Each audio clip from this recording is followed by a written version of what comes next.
A continuación, una nueva emisión de su noticiero de reporte, tu punto de encuentro con la información. Como de costumbre, vamos a comenzar con los titulares del día de hoy. La Organización de Naciones Unidas y la Unión Europea exigen una investigación independiente y transparente sobre la muerte del concejal Fernando Albán, mientras el presidente de Colombia, Iván Duque, aseguró que su país no cerrará la frontera con Venezuela. En Brasil comenzó la carrera rumbo a la segunda vuelta electoral presidencial. En México inhuman 112 cadáveres no reclamados en Ciudad Juárez. En Estados Unidos, Trump exigió a sus conciudadanos pedir disculpas al nuevo miembro de la Corte Suprema. Google reveló que una falla en su plataforma afectó a 500,000 de cuentas. En Estados Unidos, el norte de Florida se prepara para el enorme huracán Michael. En economía, el Fondo Monetario Internacional pronosticó una inflación de 100 millones % para 2019 en Venezuela. En deportes, los navegantes del Magallanes tendrán a 3 ex Grandes Ligas en su rotación. En espectáculos, la figura de Sigmund Freud, el padre del psicoanálisis, será la figura principal de una serie en Netflix. En especiales les contamos que El Salvador cuentan los días para la canonización del Monseñor Arnulfo Romero. Las Naciones Unidas y la Unión Europea reclamaron al gobierno venezolano una investigación independiente y transparente sobre las circunstancias que rodearon la muerte del concejal de Primero Justicia, Fernando Albán, que según el fiscal Tarek William Saab se suicidó durante su detención en la sede del SEBIN en Plaza Venezuela. Veamos el siguiente reporte de AFP. La Oficina del Alto Comisionado de la ONU para los Derechos Humanos reclamó el martes una investigación transparente sobre la muerte del concejal opositor venezolano Fernando Albán, que según el fiscal de Venezuela se lanzó al vacío desde un piso 10 durante su detención. La Unión Europea se sumó al llamado a través de un comunicado de la jefa de la diplomacia europea, Federica Mogherini. El ministro de Interior y de Justicia de Venezuela, Néstor Reverol, afirmó que Fernando Albán se suicidó el lunes en el momento en el que iba a ser trasladado al tribunal. Albán había sido detenido el viernes, acusado de participar en el presunto ataque con drones explosivos del 4 de agosto contra el presidente Nicolás Maduro. Su partido, Primero Justicia, denunció que se trató de un asesinato. El cuerpo de Fernando Albán, de 52 años, fue llevado a la sede del Parlamento, donde se le rindió un homenaje. Cubierto con el tricolor nacional, el féretro fue rodeado por políticos y allegados. Antes del arribo de la carroza fúnebre, varios diputados insistieron en que el hecho ocurrido el lunes en los calabozos del SEBIN no fue un suicidio, sino un crimen. En economía tenemos que el Fondo Monetario Internacional pronosticó una inflación para Venezuela de 10 millones % para 2019. El organismo indicó además que habrá un menor crecimiento mundial debido a la guerra comercial que mantienen Estados Unidos y China. Veamos el reporte de AFP. El Fondo Monetario Internacional recortó el lunes sus proyecciones de crecimiento para América Latina, según su informe Perspectivas de la Economía Mundial. Para este año estima un crecimiento económico de 1,2%, mientras que para 2019 prevé un 2,2%, es decir, 0,4 puntos porcentuales menos de lo que calculó en julio. Para Brasil, la entidad también recortó las proyecciones, debido al endurecimiento de las condiciones financieras y al efecto de una huelga de camioneros que paralizó buena parte de la actividad productiva a finales de mayo pasado. La mayor economía latinoamericana salió en 2017 de 2 años de recesión con una expansión del 1%. En Venezuela, golpeada por una severa crisis económica, pronosticó una hiperinflación de 1.300.000 % este año y de hasta 10 millones % en 2019. El organismo estimó que esta situación empeorará debido al financiamiento monetario de un déficit a gran escala y a la pérdida de confianza en la moneda. El FMI se mostró más pesimista en sus proyecciones en general, citando, entre otras causas, la guerra comercial entre Estados Unidos y China. En ese contexto, revisó a la baja el crecimiento mundial a 3,7% para este año y el próximo, es decir, 0,2 puntos porcentuales menos que en julio. Respecto a las dos mayores economías del mundo, Estados Unidos y China, mantuvo las cotas de crecimiento para este año, aunque en 2019 las recortó. Por otra parte, tenemos que el presidente de Colombia, Iván Duque, aseguró que su país no caerá en la tentación de cerrar su frontera con Venezuela debido a la diáspora que huye de la crisis. Desde Bogotá, más información. Colombia no cerrará sus fronteras a los venezolanos. Así lo afirmó el lunes el presidente Iván Duque tras una reunión con el enviado de las Naciones Unidas para los Refugiados, Filippo Grandi. El ejemplo de Colombia para la región y para el mundo, y es no caer en las tentaciones ni de la xenofobia ni de cerrar fronteras, sino entender que en un mundo multilateral y de valores compartidos como el respeto a los derechos humanos y a las personas que están siendo perseguidas por las dictaduras, entender que es aquí donde se ve la grandeza de un pueblo. Por su parte, Grandi aplaudió el proceso colombiano que ha regularizado a unos 820.000 venezolanos. El funcionario visitó la frontera entre Colombia y Venezuela el domingo y afirmó haber constatado personalmente el flujo complejo de migrantes. El progreso de regularización de la persona que viene llevado a cabo en Colombia es un ejemplo para toda la región y ACNUR continuará apoyando estos esfuerzos para llevar a cabo el registro y documentación que aseguren la estadía legal de todas las personas venezolanas en el país.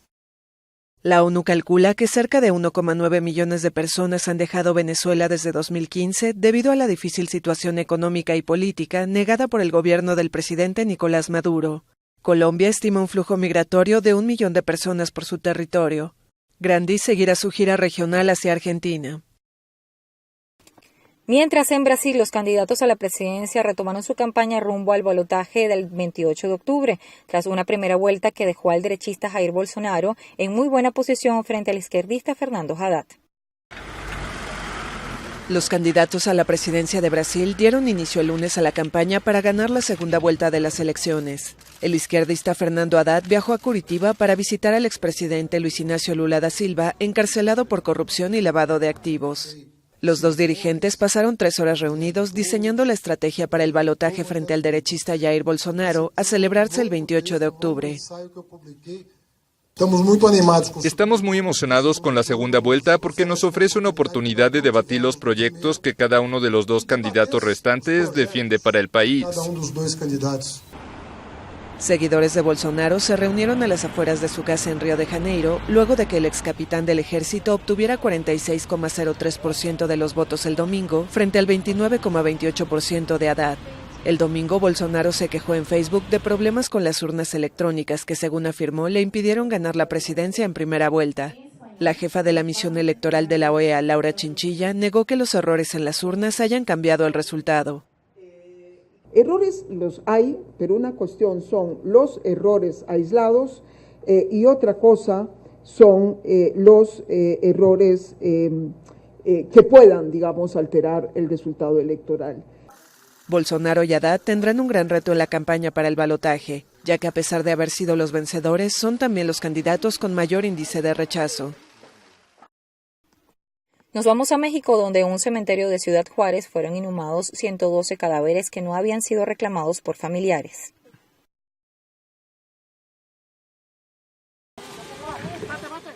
En este cementerio de la mexicana Ciudad Juárez fueron exhumados el lunes sin exequias 112 cadáveres que no fueron reclamados por familiares. A veces por falta de dinero para sepultarlos, otras por miedo tras un asesinato o por ser fetos provenientes de abortos clandestinos. Todos tienen su estudio fotográfico, sus estudios médicos y el perfil genético, que es muy importante para si existe una posterior reclamación por parte de sus familiares. Hallados en esa ciudad y su periferia, los cadáveres de 81 hombres y 4 mujeres, así como 27 fetos, estuvieron en el servicio médico forense local desde 2017. La mayoría son de causas de muerte naturales, hay óbitos, suicidios, algunas muertes accidentales y otras derivadas de homicidios. Como muchos estados de México, Chihuahua es un territorio disputado por violentos cárteles. En lo que va del año, solo Ciudad Juárez ha registrado alrededor de 1 millar de homicidios.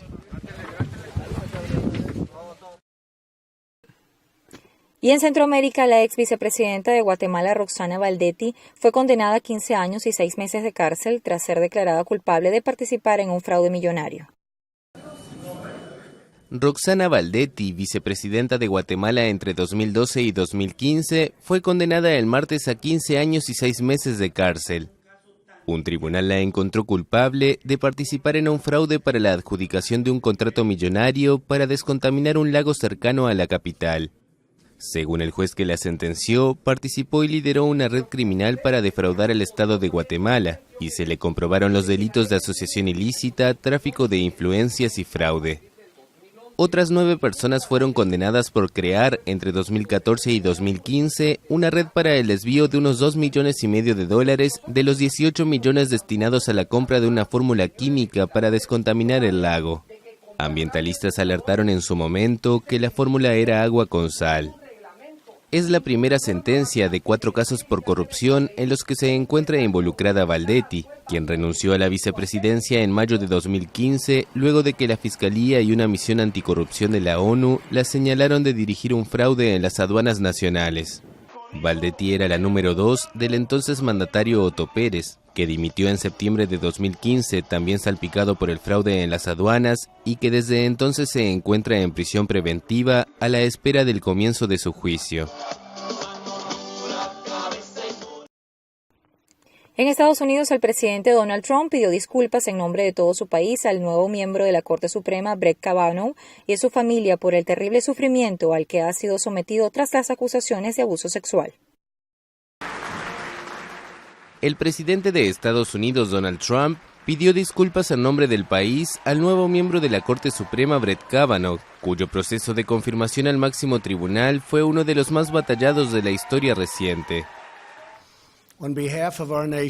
En nombre de nuestra nación, quiero disculparme con Brett y toda la familia Kavanaugh por el terrible sufrimiento y dolor que han sido forzados a padecer. En una ceremonia de juramentación en la Casa Blanca, Trump aseguró que la inocencia del juez había quedado probada, tras las acusaciones de abuso sexual que complicaron su confirmación en el Senado. El nuevo integrante de la Corte Suprema dijo que no tenía amarguras y que no llevaría la política a la institución. La Corte es un equipo de 9 y siempre voy a jugar en equipo, en ese equipo de 9. Ahora que Kavanaugh está confirmado, se espera que el tribunal que rige las cuestiones constitucionales adopte un enfoque definitivamente más conservador. Siguiendo en Estados Unidos, el norte de Florida se prepara para el enorme huracán Michael, que azotará este miércoles en el sureste estadounidense con vientos de categoría 3. Se está cerrando la ventana de tiempo para prepararse, escribió el gobernador de Florida, Rick Scott. Esta es una situación seria de riesgo de vida. No asuma ningún riesgo. Si le han dicho que evacúe, añadió. Florida y el estado vecino de Alabama declararon estado de emergencia y ordenaron la evacuación obligatoria de las áreas costeras. El huracán de categoría 2 soplaba la mañana del martes con vientos máximos sostenidos de 155 km por hora en el Golfo de México, a 635 km al sur de la ciudad floridana de Panama City, que recibirá el impacto directo de Michael el miércoles a primera hora de la tarde. Las intensas lluvias también afectan a varios países centroamericanos. Veamos el siguiente reporte de AFP. Varios países de Centroamérica sufren por las inundaciones. Al menos 3 personas fallecieron en El Salvador, donde hay unos 700 evacuados en varias zonas del país. Algunas personas aceptaban dejar sus casas el lunes, mientras que otras se resistían. Esto es, tenemos que irlo. ¿Y qué vamos a hacer? Pues estar aquí pues en el agua, no hacemos nada. Tenemos que irlo. No, nosotros no, nunca hemos salido. Varias gente sí. Las personas, por no dejar los animales o por no dejar sus pertenencias, ellos optan en mejor esperar en sus hogares, y es donde ocasiona el problema y se da esas las emergencias. Nicaragua es otro de los países afectados por las intensas precipitaciones. Se reportan al menos 4 personas fallecidas y unas 13,000 afectadas. El agua los ha llegado hasta el pecho, adentro se los ha metido hasta la rodilla y aquí hasta el pecho, no han llegado aquí en el patio. Y adentro los trastes, el agua de tomar, lo principal, que no tenemos agua y vamos a buscar el agua. El mal tiempo también causó muertos en Honduras y en Costa Rica. Mientras en Canadá, en la refinería de petróleo más grande de ese país, se registró una explosión y incendio cuyas causas no han sido reveladas aún.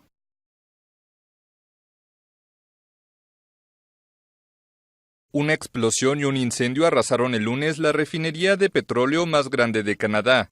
La compañía Irving Oil informó en Twitter que muchos de sus empleados fueron atendidos por lesiones potencialmente mortales. Un funcionario del Departamento de Emergencia citado por Radio-Canadá dijo que solo se han reportado lesiones menores por el momento.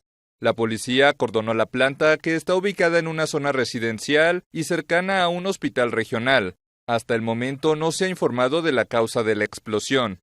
La refinería, ubicada en New Brunswick, en el este del país, tiene una capacidad de producción de 300,000 barriles de productos refinados por día. Nos vamos al Medio Oriente, donde el presidente de Turquía, Recep Erdogan, retó a las autoridades de Arabia Saudita a probar que un periodista de ese país desaparecido salió con vida del consulado saudí en Estambul. El presidente turco Recep Tayyip Erdogan, de visita en Hungría, elevó el lunes la presión sobre Arabia Saudita por la desaparición de Riyad Jamal Khashoggi, un periodista saudí que en los últimos días visitó Turquía. Arabia Saudita insiste en que Khashoggi salió de su consulado en Estambul tras realizar unos trámites administrativos. Sin embargo, responsables turcos afirmaron que según los primeros resultados de la investigación, el periodista fue asesinado en el interior del consulado.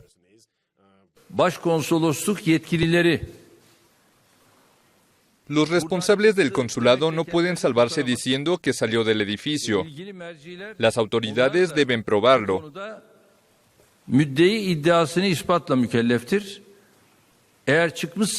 Si salió, deben probarlo con imágenes. Khashoggi, crítico con el gobierno de Arabia Saudita y que colabora entre otros medios con The Washington Post, había acudido al consulado a realizar unos trámites administrativos de cara a su matrimonio. El presidente estadounidense Donald Trump, aliado de Arabia Saudita, también se mostró alarmado por el caso. Estoy preocupado, no me gusta escuchar eso, ojalá se resuelva. Por ahora nadie sabe nada. Circulan malas historias, eso no me gusta. Medios turcos informaron que el gobierno de Erdogan solicitó registrar el consulado saudí en Estambul. El príncipe heredero saudita Mohammed bin Salman ya había invitado el viernes a las autoridades turcas a registrar la sede diplomática. Expertos de la Organización de Naciones Unidas piden transformaciones rápidas y sin precedentes en sectores como la energía, la industria y la infraestructura a fin de limitar el alza de las temperaturas globales a 1.5 grados centígrados. El mundo se encuentra frente a un periodo crítico para limitar el cambio climático, aseguraron el lunes expertos de la ONU en un informe presentado en Corea del Sur. Limitar el calentamiento a 1,5 grados Celsius implica cambios sin precedentes. Significa profundas reducciones de emisiones en todos los sectores, el uso de un amplio rango de tecnologías, cambios de comportamiento y un aumento significativo en opciones bajas en carbono.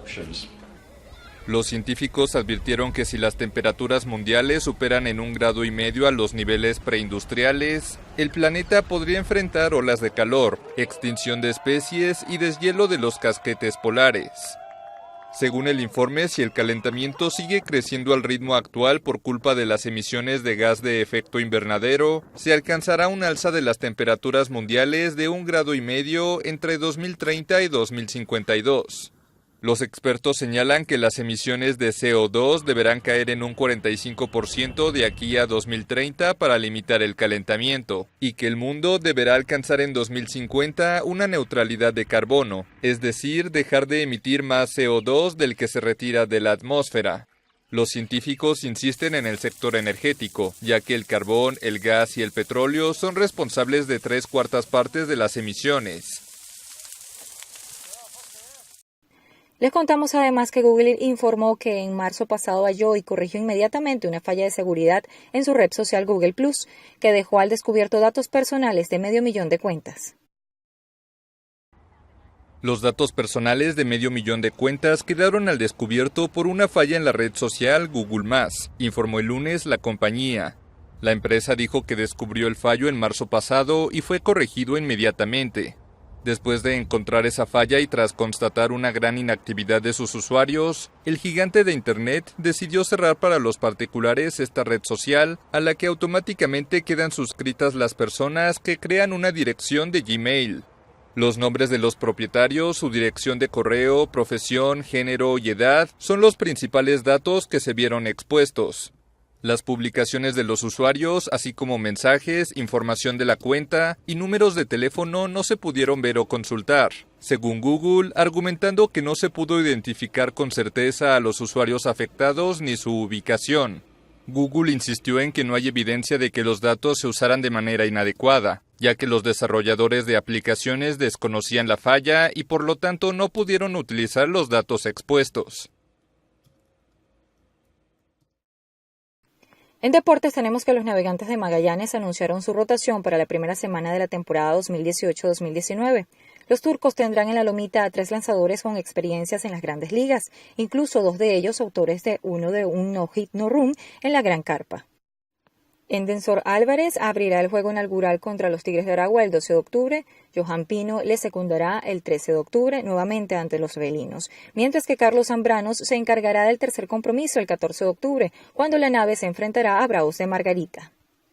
Y entre esos brazos de experiencia se coló el joven Ricardo Sánchez, quien será el cuarto abridor. El prospecto de los Bravos de Atlanta abrirá el cuarto juego de la nave ante los Bravos de Margarita el próximo lunes 15 de octubre en el Estadio José Bernardo Pérez de Valencia. La figura de Sigmund Freud, el padre del psicoanálisis, es la figura principal de una serie internacional filmada en Viena y Praga. Este proyecto, desarrollado por la plataforma Netflix, Freud será un inquieto cazador de asesinos. Netflix informó que la serie se desarrollará en 8 episodios de 45 minutos cada uno. Estará ambientada en la Viena imperial de finales del siglo XIX, cuando el entonces joven Freud, judío, estaba lejos de cosechar éxitos en una sociedad en gran parte antisemita y donde enfrentaba una feroz resistencia de sus revolucionarias teorías. Y en especiales tenemos que el hermano del monseñor Óscar Arnulfo Romero recordó no pudo tener ni un funeral en paz porque fue saboteado con bombas y balas. Un recuerdo doloroso que rememora a su hermano Gaspar Romero a días de que el venerado pastor salvadoreño sea canonizado en Roma. La memoria de Gaspar Romero le trae sentimientos encontrados ahora que su hermano, el venerado Monseñor Óscar Arnulfo Romero, se convertirá en el primer santo salvadoreño. En medio de la época de persecución y muerte que hubo durante la Guerra Civil, el religioso fue abatido por un disparo mientras oficiaba una misa en una capilla del Hospital Oncológico Divina Providencia el 24 de marzo de 1980. El párroco no pudo tener ni un funeral en paz porque fue saboteado. Yo estaba en ese lugar preponderante arriba y aquí estaba la plaza llena de gente, inmensísima.